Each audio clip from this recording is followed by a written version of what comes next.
Hello guys, welcome to EduTalk. So today's guest is Mr. Ritesh Meena, who has recently cleared Good RBI afternoon. Grade B 2021 exam. Good afternoon, Ritesh. So how are you? Good afternoon, sir. Feeling great, sir. Great. Feeling like a celebrity now? Yeah, actually. For a few days it would be like that, and no, then it will become a new normal. That Yes, happens sir. once we achieve success. So he's basically from Chittorgarh, Rajasthan, and he has done his mechanical engineering. Very interesting to see a mechanical engineer here. Mechanical engineering from Triple IIT Chennai, and he passed out in 2016. And after that, it has been a very long journey, Ritesh. He has seen it all, what not, I would say. UPSC prep, cleared IBPS PO, did not join it, cleared SBI PO, joined it in 2019, but then left it in 2020, prepared for RBI Grade B in 2019, could not make through. So it has been a long journey, I think.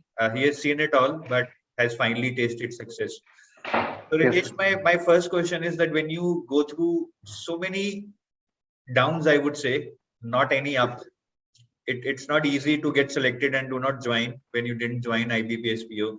Then you joined SBI PO, you left it again. It's not easy, right? It's a very tough Yes, decision sir. because you never know what you're aiming for, whether you will be able to achieve it or not. Yes, sir. So when you have seen so many things, I mean, how do you keep yourself going? How do you keep yourself, backing? Sir I agree with you कि ये छोड़ना इतना आसान नहीं था, specially after COVID जब unemployment बहुत ही ऊपर जा रहा था. तो हाँ, इट वाज वेरी टफ कि मैं एक वेल सेटल्ड जॉब को छोड़ पाता. बट हाँ, then there were two reason sir. First कि मेरा स्टार्टिंग से एम था कि कुछ ऐसा करना है कि अपने को कभी लगे कि आई अकम्प्लिश समथिंग. और इस चीज में मेरा साथ दिया सर. एक तो मेरी फैमिली ने, लाइक मैं अपने घर में सबसे बड़ा हूँ, तो उनके लिए कॉल लेना बहुत टफ था कि सबसे बड़ा बेटा जॉब छोड़ दे. दूसरा, हाँ, मेरे फ्रेंड्स ने मेरा सपोर्ट करा. And sir I had this belief in my self कि हाँ मैं कुछ कर सकता हूँ. लाइक मैं पुराने पेपर वगैरह से जाता था, तो वो मुझे लगा था. और सर जैसा आपने कहा कि जर्नी जो 11 महीने की जर्नी थी, like October I resign and 11 September results came. 11 महीने की जर्नी बहुत स्ट्रेसफुल थी सर. स्पेशली मेरे फादर का भी 30 जून को रिटायरमेंट हो गया. तो हम्म, पेनफुल था sir. I will not suggest others की ऐसे रिस्क ले ले जब तक कि पूरा विश्वास ना हो. बिल्कुल सही है, पर रिस्क लेना पड़ता है। और अभी आपके बाबा बहुत खुश होंगे कि यार बेटा आरबीआई में चला गया, and he is also a government servant, right, as you told me. Yes sir. Yes sir. वो एक बहुत खुशी होती है ना कि यार एक मतलब गवर्नमेंट जॉब वालों को बहुत लगता है कि गवर्नमेंट जॉब और इतनी अच्छी मिल जाए, like no yes you are sir. Settled for life. Yes sir. तो अभी इज अपने वेरी बड़े हैप्पी सर. तो अभी बड़े बेटे की शादी की तैयारी करेंगे फिर, कि अभी अभी नहीं? यस सर, टारगेट कर रहे हैं. टारगेट कर रहे हैं, बिल्कुल बिल्कुल सही टाइम है। We need to settle down once we taste success. सही टाइम यस होता सर. है। So, Ritesh, as we discussed, you have gone through lots of downs, or now I would say ups yes and sir. downs, because you have tasted success. Three things that kept you moving during this time. One is, I think, your belief in yourself, क्योंकि इतनी अच्छी अच्छी jobs yes आपने sir. छोड़कर back किया कि मैं कर लूंगा, कुछ तो यस करूंगा। Sir. So one is, I think, believe in yourself. What can be the other two? Sir second is my family support. Like उन्होंने कभी पीछे नहीं छोड़ा. उन्होंने कहा कि तू तेरे को करना है कर.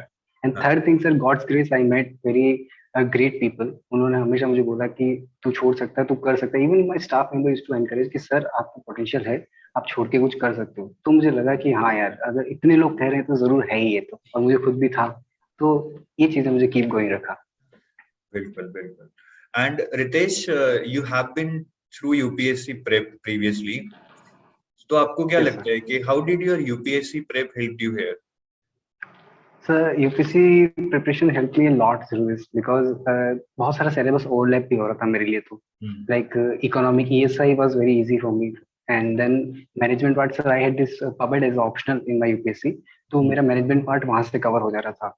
Hmm. और न सिर्फ यूपीएससी बट इवन मैं वर्किंग इन बैंक. तो जब Hmm. बैंक में मैं काम कर रहा था तो मैंने जीआईबी वगैरह दिया. तो Hmm. उसमें मेरा फाइनेंस पार्ट भी काफी कवर हो गया था. और बैंक में काम करते करते वहाँ का एक्सपीरियंस मुझे कुछ काम आया. जैसे जो कई चीजें जो हम लोग सिर्फ बुक में पढ़ते हैं वो मुझे practical.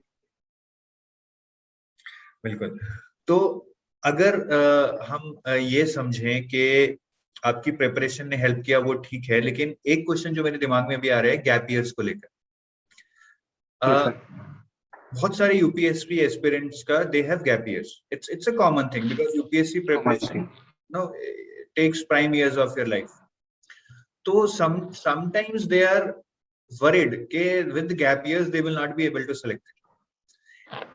Is there something of that kind? Was you cross questioned on this, that no, you have 5 years and you have done nothing substantial apart from 1.5 year in SBA and that also too left? Was there that kind of cross questioning, or during this interview process did you feel any time that no, you are being targeted for having gap years? Sir, interview में they didn't ask me anything, but yeah, when I was preparing, I was ready कि इस तरह का question हो सकता है. But then sir, मैं आज जो भी हूँ प्रिपरेशन की वजह से हूँ. जब कॉलेज में पास आउट हुआ था, I didn't even know कि इन्फ्लेशन क्या होता है. अखबार मैंने कभी देखा नहीं था. तो during the preparation UPSC, it made me what I am. हर चीज का नॉलेज रखना कि अच्छा अपने आसपास चल क्या रहा है, अवेयरनेस क्या है. तो उस चीज को मैं मतलब अभी वो एक पार्ट है और वो ऑनगोइंग प्रोसेस है. ऐसा नहीं है कि यूपीएससी क्लियर होने के बाद में छोड़ देना चाहिए. वो ऐसा प्रोसेस है जो हमेशा आपकी हेल्प करेगा हर एग्जाम में, be it SBI, BI, BPS, RBI, everywhere. So I don't think that gap was a waste, बल्कि वो मेरा असेट ही है जो हर जगह काम आ रहा है.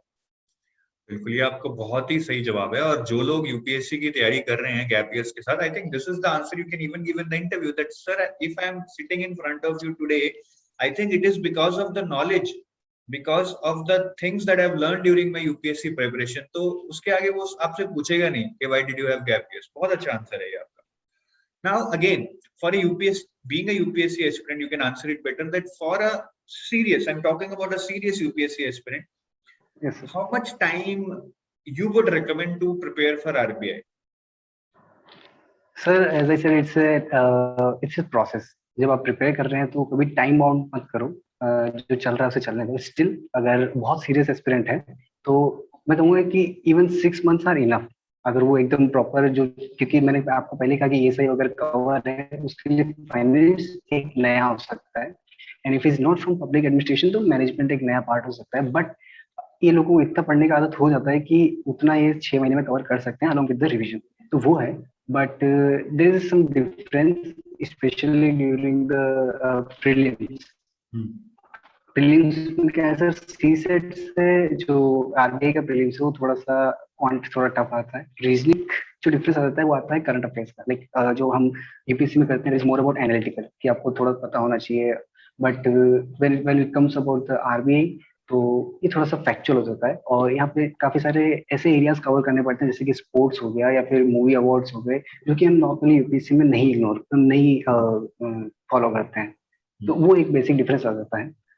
बाकी time 6 months. I'll come to the overlap and differences. So overall आप कह रहे हैं कि टाइम बाउंड मत रखो, लेकिन फिर भी क्योंकि यूपीएससी वाले काफी कुछ बहुत जल्दी पढ़ लेते हैं, I think 6 months of time is sufficient to give a good go, a prepared go at this exam. Fine, Yes, fine, fine, Ritesh.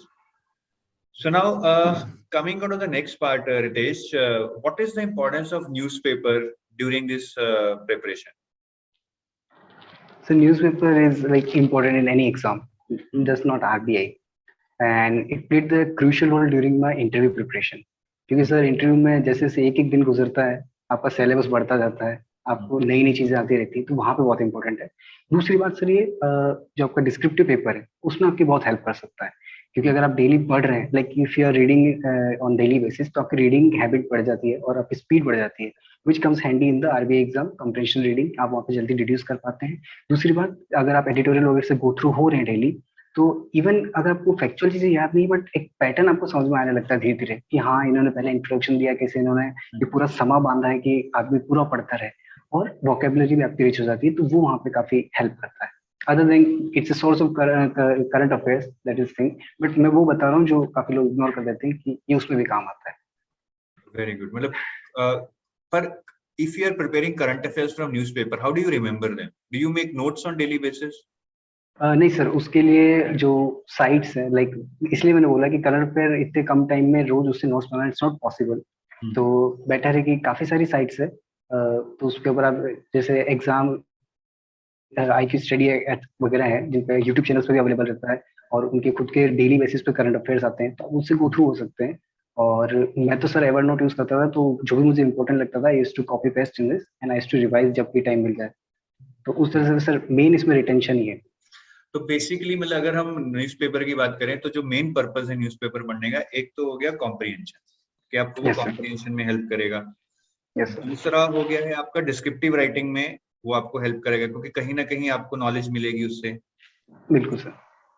और तीसरा तीसरा आपने कुछ बताया मुझे न्यूज़पेपर पढ़ने का फायदा? सर वोकेबलरी, इंटरव्यू में वोकेबलरी और इंटरव्यू। vocabulary और interview. Yes sir.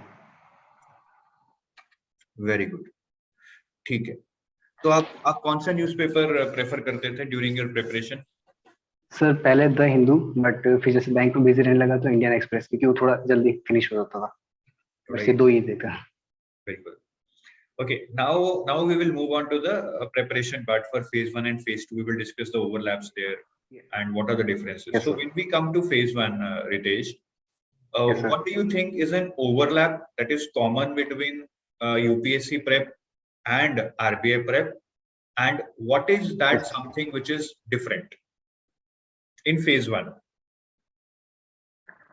Yes, sir. First, yeah, in phase 1, sir.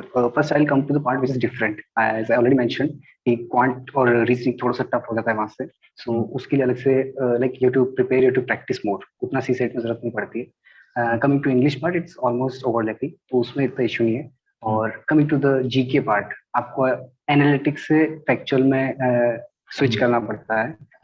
और आपको वो एरियाज जैसे कि स्पोर्ट्स और या फिर फिल्म अवार्ड्स या फिर बुक एंड ऑथर्स, ये सब चीजें भी कवर करनी पड़ती है. तो that is bit different and more over 80 questions, इसका वेटेज इतना ज्यादा है कि आप उस चीज को इग्नोर कर ही नहीं सकते. तो वो आपको गो थ्रू होना ही पड़ेगा और वो थोड़ा सा यहाँ पे डिफरेंट है. तो बेसिकली अगर मैं समराइज करूं, क्वांट रीजनिंग थोड़ा डिफिकल्ट रहेगा, उसके लिए we need to practice more. GK is Yes, more sir. factual, and there are some areas like obituaries, books, sports events, Yes, sir. Yes. authors, which are not at all read in UPSC but becomes very important here. तो quant and reasoning आपने तैयारी की, आप कह रहे थे कि आपका इंजीनियरिंग बैकग्राउंड है, वहां से आपको बहुत हेल्प मिली, तो आपने बेसिकली मॉक टेस्ट पे रिलाई किया. Yes sir, mock test. बिल्कुल. और अगर मैं GA की बात करूं तो सर जैसा मैंने बताया कि अभी एक तो डेली करंट अफेयर में पढ़ता था, और जो भी मंथली मैगजीन्स आती है जो भी फ्रीली अवेलेबल होती थी ऑनलाइन वो, और आप कोई भी यूट्यूब चैनल फॉलो कर सकते हैं, बीट स्टडी IQ और मुन्नाल और एनीथिंग, तो वो आपकी हेल्प करती है. दूसरी बात सर ओवरलैपिंग में एक चीज और है, budget which plays very important role. वो आप UPSC में भी पढ़ते हैं और इस RBI में भी पढ़ते हैं. तो उसके लिए भी आप एक बार उनकी समरी वगैरह एक बार जरूर गो थ्रू कर लें, क्योंकि वहाँ से सीधे सीधे क्वेश्चन आ जाते हैं, तो वो बहुत हेल्प करते हैं आपकी वहाँ पे. तो वो भी मैं GA में ही इंक्लूड कर रहा हूँ. बिल्कुल, ठीक है. और क्वांट रीजनिंग के लिए any book you referred? Sir, I didn't refer anything. And any book you didn't refer? Now moving No. on to the phase 2 preparation. So Sir, excuse me, sir. For phase 1, I have 3 important tips which are very helpful and no one tells. First Yes. thing, sir, get a group of friends who are preparing for the exam. Luckily, I had my colleagues. Because sir, it's said that I hear, I forget, I see, I remember, and I do, and I understand. जब आप बार बार उन friends से कुछ cross questions वगैरह करते हैं, discuss करते हैं, तो वो बहुत रिटेन कर पाते हैं. लाइक मेरे जो प्रीलिम का एक्सपीरियंस रहा, almost 10 to 15 questions were there कि जो हमारे डिस्कशंस आए थे. तो one thing is there sir, अगर सीरियस एस्पिरेंट मतलब जो सीरियसली तैयारी कर रहे हैं, ज्यादा नहीं 2 या 3 लोग होंगे तो भी चलेगा. एंड दूसरा सर, मॉक जो मैंने मेंशन करा, सिर्फ मॉक अटेम्प्ट नहीं करना है, ये proper analysis should be there always. मैं हर मॉक के बाद नोट्स बनाता था, और I used to revise even to the last day I was revising them, so that was helpful. And last thing sir, a Bible should be there, previous year questions. अब बार बार previous year questions पे आइए, क्योंकि उससे आपको rough idea मिल जाता है कि इस तरह के क्वेश्चन RBI या कोई भी ऑर्गेनाइजेशन पूछना चाह रहा है. तो that makes it very helpful, क्योंकि कई बार कोई भी चैनल हो या कोई भी सोर्स, उसमें कई चीजें रिडंडेंट होती है, तो आप उसको एलिमिनेट कर पाते हो, आप एफिशिएंट रह पाते हो. तो ये 3 चीजें जरूर ध्यान रखते हैं इस फेस में. बिल्कुल, बहुत बहुत कम बढ़िया. टाइम में प्रिपरेशन. I'll just summarize. बहुत अच्छा input दिया आपने. Get a small group of friends, and he said that no, if you do, you understand. So I don't remember the exact quote, but that was a very good quote. So आप please अपने group of friends हैं, 2 3 4 लोग मिलकर कुछ अच्छी preparation करना चाहेंगे, तो आप लोगों को उससे पुश भी मिलेगा, एक बहुत अच्छा पुश मिलेगा. सेकंड इज के मॉक टेस्ट को सिर्फ मार्क्स देखने के लिए मत दीजिए कि कितने मार्क्स है, उसको एनालाइज कीजिए कि और कैसे इंप्रूव किए जा सकते हैं. ठीक है. Third is PYQs, which is like gold mine. if you can see PYQs and understand what type of questions, what depth of questions is being asked, you will truly be successful in these kind of exams. So these 3 points, please remember, note it down. इसको daily देखिए इसको. Then you will realize कि हाँ यार, इन्हीं direction में चलना है, तो you will surely get success. ठीक है. Now, Ritesh, coming out of the phase 2 part. Yes, Phase sir. 2 में again, my question is on the same lines. What do you think is different between UPSC and RBI, and what is similar? Sir, coming to similar thing, ESI is the most similar part and ethical part. This time they added the ethics. So ये दो part हैं जो कि UPSC वालों को easy लग सकता है if they are going through it very seriously. और जहाँ difference आता है, that is the finance and management. Management also, if you are having an optional public, then it's manageable. But finance एक ऐसा फील्ड आता है जो एकदम अटपटा और एकदम नया होता है, एकदम स्क्रैच से आपको स्टार्ट करना होता है.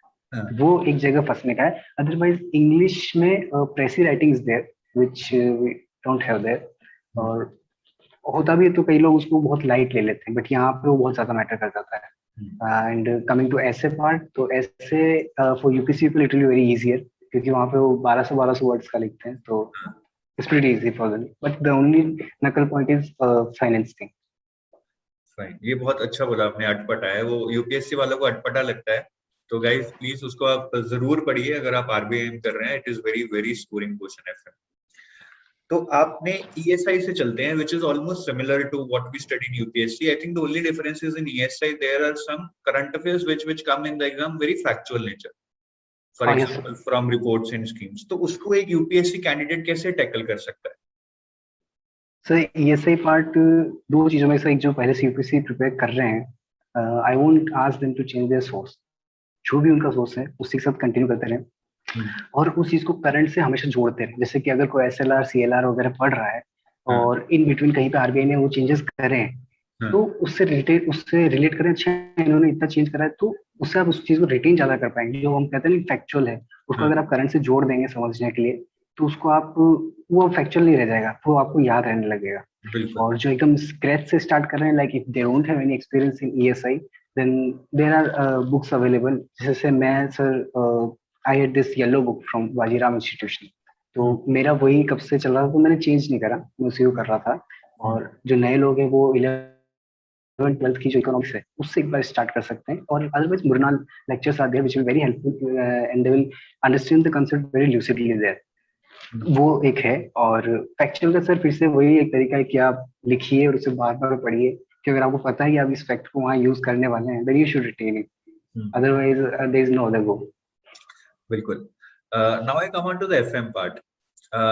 FM part में management, though you did as part of your optional, but management can be something very new for a UPSC aspirant. Yes sir. तो अगर UPSC aspirant को management prepare करनी है, how would you suggest for him to proceed? और कितना time देना चाहिए, और management क्या challenging है या easy है?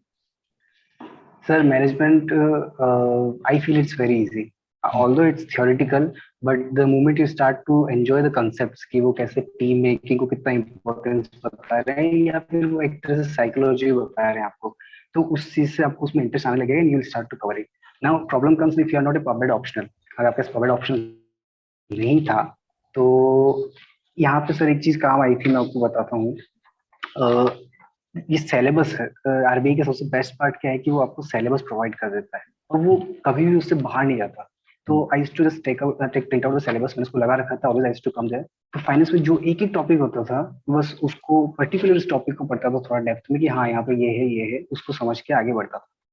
सो इसमें सर एजुटेप की एक समरी शीट आती है. तो my friend was having this course. तो जैसे कुछ जगह पर जैसे कॉर्पोरेट गवर्नेंस वगैरह है, तो मुझे इतना ब्रीफ कहीं नहीं मिल रहा था, तो उसमें काफी कंप्रेहेंसिव मिल गया था. और जैसे कुछ थिंकर्स जो मैंने पब्लिक में नहीं पढ़े थे, तो वो भी मैंने उससे वहाँ पे हेल्प ली, तो वो काफी कंप्रेहेंसिवली कवर हो सकता है. But you to stick to the syllabus. अगर उसमें सिलेबस देख लेंगे तो आप काफी आगे रहेंगे पहले से. बिल्कुल, स्टिक टू द सिलेबस, और मैनेजमेंट इजी है, डूएबल है.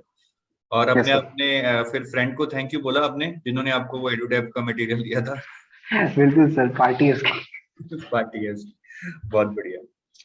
और फाइनेंस को कैसे टैकल किया आपने? फाइनेंस में भी कुछ टॉपिक्स हैं, आई थिंक कुछ, when we talk about finance, some topics like no say public private partnership, e-governance, global financial crisis. These are, I mean, these you all study in GS. थोड़ा Yes, बहुत sir. आप derivatives वगैरह भी पढ़ते हैं, but there are some हाँ, topics like bonds, bonds. equity markets, forex markets, उनको थोड़ा सा I think you need to study in depth. Oh, तो yes, sir. वहां पे एक यूपीएससी एस्पिरेंट को क्या अप्रोच लेके चलना चाहिए ताकि कम Sir, टाइम में मैक्सिमाइज रिटर्न आ जाए? सर इसमें मुझे क्या हेल्प करा कि मैंने जैसे कहा कि लर्निंग प्रोसेस है, आप पर्टिकुलर अलग से नहीं जा सकते हैं। जब मैं एसबीआई में काम कर रहा था तो मैंने जेआईबी के लिए प्रिपेयर करा था। तो ये जो टॉपिक्स है, be it bond, equity, they were alienating topics for me too, और वहां पर मैं इनसे फ्रेंडली हो गया था। अदर देन दैट, एक ग्रेड बी ऑफिसर है पहले, अब इस पे काम कर रहे हैं, 2018 selected, he maintains a blog, there he guided people very comprehensively कि आप फाइनेंस को ऐसे टैकल कर सकते हैं। तो I feel every aspirant should go to that blog once. उन्होंने वहाँ पे अलग अलग बुक्स बताई है, जैसे प्रसन्ना चंद्रा वगैरह बताई है, और उसमें पर्टिकुलर चैप्टर्स बताएं कि बस आप ये पढ़ें ये ना पढ़ें, तो वो काफी हेल्पफुल था। और but again if you are running out of time, then again I will suggest the HTF summary sheets are there, because in that 12 to 13 pages they cover almost everything, and you'll find many questions from there. तो दोनों चीजें, अगर आपको थोड़ा समय है तो आप आराम से एक एक चीज को थोड़ा समझते हुए चलिए, but if you are really short on time then you can go for the sheets. Thank you Ritesh. Overall FM, how much time one should give to FM overall? आपको क्या लगता है, मतलब a UPSC aspirant or a non UPSC aspirant, it's the same thing because it should be entirely new to him. UPSC वालों का थोड़ा ये है कि स्टैमिना बहुत ज्यादा बन जाता है, तो they can cover things very quickly. But overall FM कितने देर में हो सकता है UPSC aspirant से? Sir if talking to me, I had 15 days for whole phase 2, तो मैंने तो 5 ही दिन में किया था पूरा। ठीक है। अगर किसी को अगर ज्यादा समय दे पा रहा है तो 15 डेज और 20 डेज शुड बी देयर, जिसमें वो पढ़ के और रिवाइज कर सके। ठीक है, मोटा मोटा एक महीना ले लेते हैं अगर टाइम है। सर। आपके तो ये था ना कि अब जब ऊपर पड़ती है तो एक दिन में भी हो जाता है, तो आपने 5 दिन में कर लिया क्योंकि आपका एग्जाम था। बट आई वुड रिकमेंड कि आप एक महीना जरूर दें टू इंश्योर कि कोई भी एक ऐसी प्रोबेबिलिटी ना बने जिससे आपका एग्जाम रह जाए। ठीक है।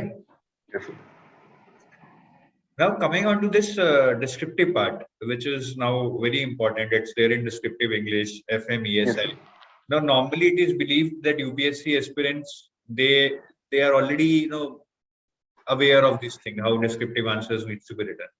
Yes, so that I think we need to agree. ठीक है, जब आप preparation कर रहे हैं, descriptive answers लिख रहे हैं, तो it will suddenly have you on the front, it will give you an edge because you have already been doing that. But यहाँ पे एक चीज मैं बहुत important mention करना चाहूंगा कि what most of the aspirants, when they do call us, the difference that they face is that in UPSC it's writing on a paper. Here it is typing, and when you type, expressing things becomes very important. You cannot put an arrow, you cannot draw a diagram, right? And good typing speed is itself a challenge, because writing speed you can make easily. We are all accustomed to that. So how to tackle that typing challenge even if you are good in descriptive writing? yes sir, ये point आपका वैसे हो गया, जैसे अगर कोई बहुत तेज दौड़ सकता है, पर अगर आपने उसे अचानक बोला कि बर्फ पे दौड़ो, तो उसकी वो स्किल है बट वो वहाँ पे शायद हेल्पफुल ना हो।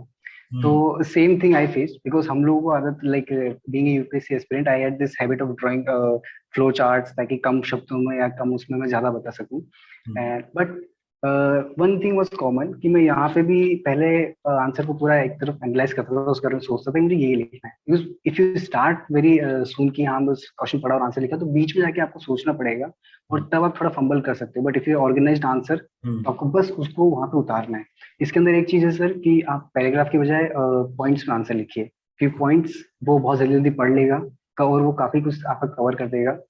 और इंट्रोडक्शन वगैरह सर इस तरह लिखिए कि जो पढ़ रहा है उसका इंटरेस्ट लूज ना, लाइक वो इतनी सारी कॉपीज पढ़ रहा है, तो आपका एटलीस्ट इंट्रोडक्शन थोड़ा सा अलग होना चाहिए कि उसको लगे कि हाँ इसने आगे क्या लिखा है। It should create some sort of suspense और उससे मजा आना चाहिए। तो वो वाली चीज है सर।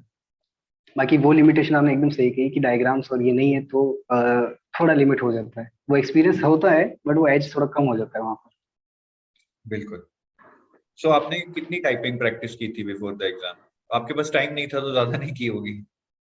सर मैं 2 साल बैंक में काम कर रहा, तो टाइपिंग प्रैक्टिस तो पहले ही हो गई थी। बैंक ने पूरा मतलब वो कहते हैं ना कि ट्रेन कर दिया था इस एग्जाम के लिए पहले ही। Sir Or what about the word limit, Ritesh? I mean, word limit again here is something which is totally skewed against what is there in UPSC. वहां पे Yes, sir. आपको 2000 वर्ड्स लिखने के लिए बहुत टाइम मिलता है, यहाँ पे सिर्फ 1.5 घंटे में आपको 2000 वर्ड लिखने हैं. So it must have been Yes, sir. challenging. And did you stick to the word limit? How many, no, how much words did you use to write your answers? Any idea? Sir actually जो आपने कहा practice, तो typing की practice मैंने नहीं करी थी, but before appearing in the exam मैंने शायद 10 या 15 ऐसेज यहाँ पे लिख के गया था, और उसमें हर बार यही कोशिश करता था कि मैं कितनी देर में कितना लिख रहा हूँ, मुझे इतने ही वर्ड लिखने हैं. तो मैं ऑलमोस्ट अराउंड मेरी वर्ड लिमिट के ही था, कि मुझे टाइम इनफ मिल गया था बिकॉज मेरी टाइपिंग सही थी. और वर्ड मतलब मैं बाद में ऐसा लाइन से चेक भी कर पा रहा था कि अच्छा मैंने इतने ही वर्ड लिखे हैं. बिल्कुल. तो आप मतलब चेक कर पा रहे थे, तो अगर आप पहले प्रैक्टिस करके जाए तो चेक कर पा रहा था. एग्जाम में आप अवेयर थे कि मैंने कितने वर्ड्स लिखे हैं? Were you tracking that? Yes sir, yes तो सर, आप यस सर. 600 वर्ड्स लिख पाए थे 15 मार्क क्वेश्चन में?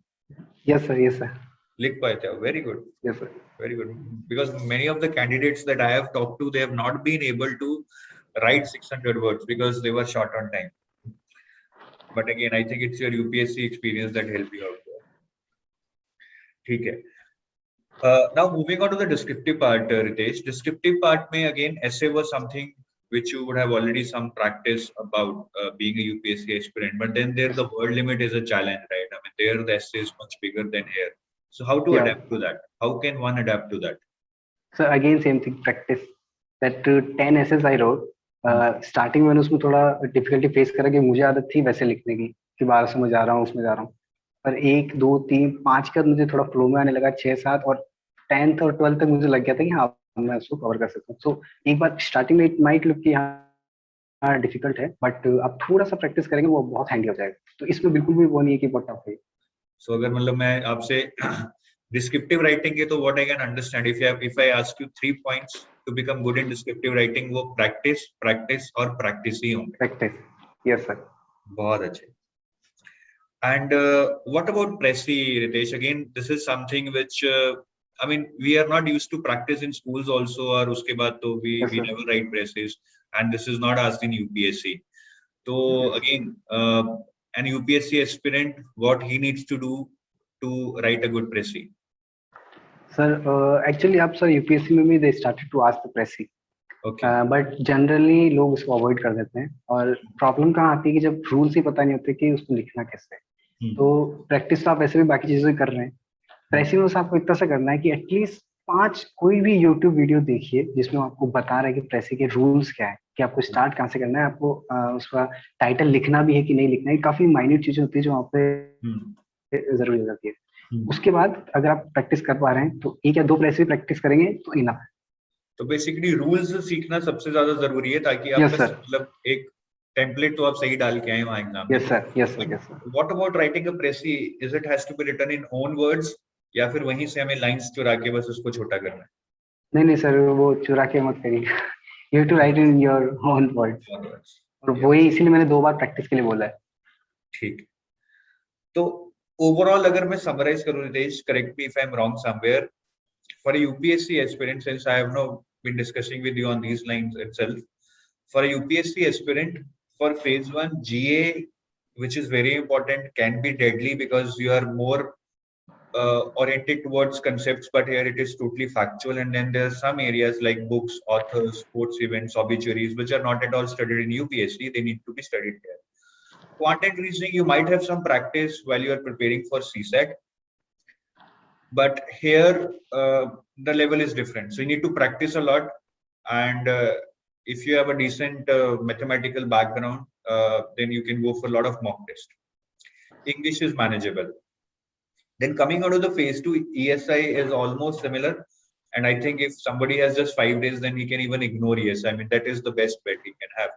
In ESI, current affairs, again, they are factual, that you need to cover from a lot of sources, especially the reports, the schemes, the union budget, the economic survey. They all ask factual questions from that. So there one can struggle if he is from a UPSC background, but he needs to just change the orientation, and it is manageable. FM is entirely new, but again is manageable. Management is scoring easy, conceptual, but something new. If you are not having public administration background, it can be something really, really new to you, but you will enjoy reading it. It's not tough. finance, some of the chapters are common, but some chapters need to be studied in more depth, like bonds, financial markets, all those things. Ritesh studied it from EduTab summary sheets, the finance and management. But if in case you are doing self preparation, then you need to find your sources. Ritesh, इसकी कोई book पता है आपको finance management की? Sir वही जो स्किदा मैंने बोला कि स्किदा ब्लॉग एक बार फॉलो करें, वहाँ पे काफी बुक्स की हुई है। ठीक है, आप थोड़ा स्पेल करके बता देंगे ब्लॉग का नाम? और ये sir SKIDHA, Skida's blog. So you guys can refer to that. And descriptive writing में अगर तीनों एग्जाम्स की बात करें, paper 1, paper 2, paper 3, descriptive writing is common, which is again common with UPSC, but there is a difference. You have to type instead of write, so that can be challenging. You can't express yourself, so please typing की practice करिए, अपने expression की practice करिए, that without flowcharts, without diagrams, how would you express yourself? Baki, I think one can easily prepare. Like if he's a serious UPSC aspirant and he's seriously committed to go for RBI, then it can be manageable. Yes, sir. Fine. Now coming out of the interview part, Ritesh, Yes, or rather before coming on to the interview part, I want to ask just 2 more questions. What is the importance of mock test in phase 1 and phase 2? Sir, without mock test, I don't think I can pass any exam. That is the importance. And I'm not saying just for RBI, like any exam. If you haven't practiced, then you can do. Like you can read 100 books on how to swim, but if you're not stepping in water, then forget that when you'll go and you'll be able to swim. So it is very, very, very important. You cannot ignore this thing. How many mock tests you give for phase 1? Phase 1, sir, around 10. And for phase 2? Phase 2, I couldn't give mock test, but as I said, I practiced. So 10 and 15 essays, then Tracy writing, then normal answer writing, and previous year questions I used to type. So that's why I practiced. But if someone is having time, then they should go for mock. I think 2-3 mocks can be given if somebody is having time. But I think there is a lot of material to be studied and a lot of practicing to be done for descriptive writing. So one can hardly find time even for 3 mock tests, because one mock test for all the 3 papers could take almost 5 to 6 hours. So it's not easy, but somehow you need to manage, I think, again, to increase the probability of getting selected. And how do you manage revision, and what is the importance of revision here? Exactly, sir. Sir, revision, importance of revision, I'll tell you. There's a movie, Chandni Chowk to China. That last moment when the Akshay Kumar was fighting with the main villain, his guru tells him कि मुझे तेरी वो 10,000 मुंह से खतरा नहीं है जो तूने एक बार प्रैक्टिस करी है, तेरी उस एक मुंह से खतरा है जो तूने 10,000 बार प्रैक्टिस करी है. So that is the thing, you have to read and read and read again. जब तक आपके एंग्रेज नहीं हो जाता, उसको बार-बार पढ़िए. वही चीज जो मैंने मॉक में बोली कि जब आप एनालिसिस कर रहे हैं तो उसे दोबारा से रिवाइज करिए, क्योंकि वरना वो किसी काम का नहीं आएगा. आपको ऐसा लगेगा बस आपने 1 घंटा वेस्ट करा वहां बैठ के. तो I had this, I am still maintaining those books. Like ये 2 किताब थी मेरे पास. Even to the last time मैं बस उनको रिवाइज कर रहा था कि मुझे पता था यहाँ से क्वेश्चन आएगा ही आएगा if I keep practising it. तो उससे बार बार करिए. आप चाहे तो शॉर्ट नोट्स बना लीजिए, आप सुबह उठ के करिए, रात में सोने से पहले करिए, उसकी आदत डाल दीजिए. तो रिवीजन के बिना it's very tough. It's not about reading but more about retention. Very good. और now coming on to the interview part, Ritesh, तो इंटरव्यू की प्रिपरेशन में क्या 3-4 इंपॉर्टेंट चीजें हैं जो हमें ध्यान रखनी चाहिए? सर, इंटरव्यू मेरे लिए सबसे टफ फेस निकला, क्योंकि इंटरव्यू में सर ना कोई डिफाइन सिलेबस था, और हर सिलेबस रोज हर जैसे दिन कट रहा था वो बढ़ता जा रहा था. बट सर इसमें आपको एक तो डेली न्यूज़पेपर कवर करने, not just about reading it but the conceptual clarity, कि अगर कोई भी चीज कोई भी एक्शन ले रहा है, जैसे जब मेरे टाइम में था तो आरबीआई ने मास्टर कार्ड के लिए एक एक्शन लिया था, तो बस ये नहीं पढ़ना है कि मास्टर कार्ड के लिए एक्शन ले लिया, यू शुड नो कि क्यों लिया है या फिर क्या प्रोविजन था उसके अंडर लिया है. तो ये कंसेप्चुअल क्लैरिटी बहुत की तैयारी करें, क्योंकि जब आप इंटरव्यू तैयारी करते हैं तो आप खुद से काउंटर क्वेश्चंस करते हैं, आप उस चीज और ज्यादा समझने की कोशिश करते हैं, और वो आपको किसी भी फेस में उतना ही काम आएगा जितना इंटरव्यू में काम आता है. और मेरे लिए यहाँ पे इम्पोर्टेंट हो गया था. और वो काफी बेसिक चीजें पूछते हैं. मुझसे इंटरव्यू पूछा गया था ऑपरेशन ट्विस्ट. तो ऑपरेशन ट्विस्ट हमने सब पढ़ा था कि अच्छा शॉर्ट टर्म बॉन्ड सेल करने हैं, लॉन्ग टर्म बाय करने हैं, but then there will be counter question. So whenever you are reading paper and specially during interview time, जब भी आप न्यूज पढ़ें तो एक काउंटर क्वेश्चन खुद से जरूर करें कि अच्छा ये क्यों करा है, कैसे करा है, तो जब आपको लगेगा कि हाँ मैं काउंटर क्वेश्चन का जवाब दे पा रहा हूँ, then you are on the right track. But अगर आप कहीं पे डिबेट हो रहे हैं तो you need to work on that concept at least. और उस वक्त भी सर मैंने इनके अलग से नोट्स बनाए थे, बिकॉज आई न्यू कि एक बार रीड में काम नहीं होगा, then again you to revise. And now for working people, working and those people who resign, तो सर इनका क्वेश्चंस पहला, like you to prepare yourself कि वो आज जाते ही आपसे ये पूछेंगे why you are leaving. One of my senior who appeared in interview, when I asked him guidance, he told कि नॉलेज तो कहीं से भी आ जाएगा, लोग रट लेंगे, but when you are appearing in interview, first thing you should do, you should know yourself. वो जब तुम्हारे बारे में कुछ पूछे तो तुम्हें पता होना चाहिए तुम क्या बोल रहे हो। तो वो क्वेश्चंस आपको बहुत अच्छे से प्रिपेयर करके जाना है कि मैं क्यों छोड़ रहा हूँ, अगर इस पे काउंटर क्वेश्चन आएगा तो मैं क्या जवाब दूंगा, क्या वो उनको सही भी लगेगा या नहीं लगेगा, that is the thing. And if you are graduate, then go through your graduation and then this part you don't have to deal कि क्यों छोड़ रहे हो, या आपको बस इतना देखना है कि आरबीआई में क्यों आ रहे हो। And last tip sir, lot of people have this habit कि जब इंटरव्यू का टाइम आ जाता है तो we go through the transcripts, कि लास्ट ईयर की ट्रांसक्रिप्ट देख लेते, कुछ पता चल जाएगा। और होगा ये कि उसमें आपको पसीने आ जाएंगे, आपको लगेगा कि आपको कुछ भी नहीं आ रहा, 80% क्वेश्चन आपको आ ही नहीं रहे। बट देन हर बंदे का बैकग्राउंड अलग है, हर बंदे का जॉब फिगर अलग है, तो उसी हिसाब से आपके क्वेश्चंस मॉडिफाई होते हैं। तो आप उनको पढ़ के बिल्कुल मत डरिए, कभी भी ऐसा मत सोचिए कि यार ये तो क्या क्या पूछ रहे हैं, मैं कैसे करूँगा, because it happened with me, I faced lot of difficulties here. तो ये चीज से कभी मत डरिए कि ट्रांसक्रिप्ट ठीक है, एक रफ आइडिया लेने के लिए इट्स ओके, बट आप नॉर्मली जो अपना ग्रेजुएशन में अपनी जॉब है उससे गो थ्रू रहिए, तो आप आराम से सेल कर जाएंगे।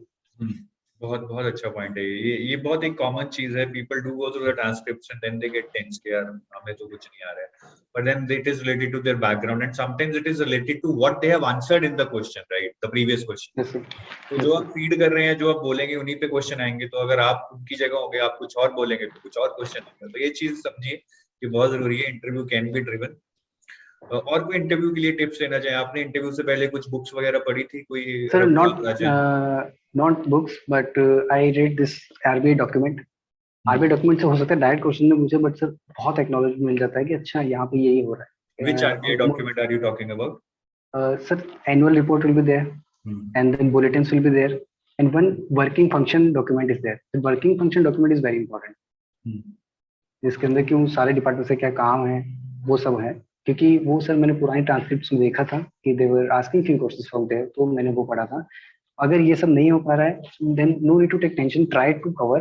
बट एक चीज जरूर देख लीजिए कि जो आरबीआई की जो स्पीचेस है ना वहाँ पे, those available on RBI site, वो बहुत ही ल्यूसिड तरीके से, बहुत इजी लैंग्वेज में आपको ऐसी चीजें समझा देंगे कि आप वहाँ पे काउंटर क्वेश्चंस का जवाब दे पाएंगे।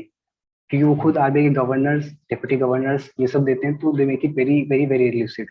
तो उससे अगर वो गो थ्रू दें, और अगर आपके पास हॉबीज वगैरह हैं then just know about them कि हाँ थोड़ा आपको पता होना चाहिए। This will be enough for interview thing. Very good.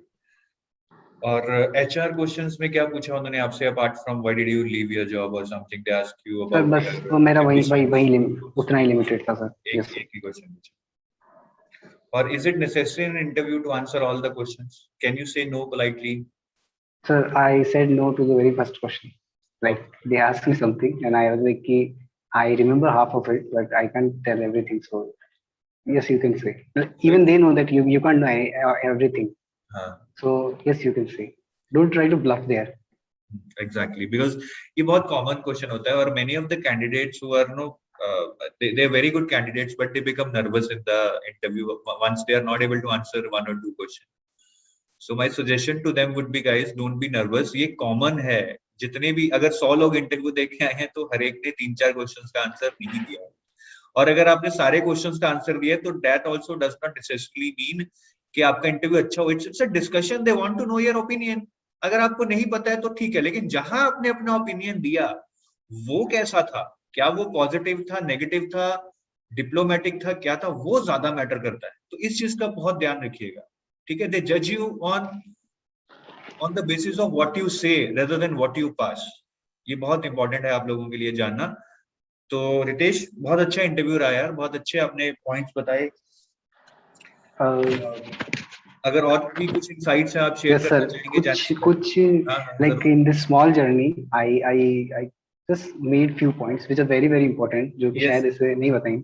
Yes. Sir पहली चीज है कि have a group of friends. I already mention कि हाँ वो डिस्कशन काम आते हैं, but this journey sometimes gets very stressful for me specially.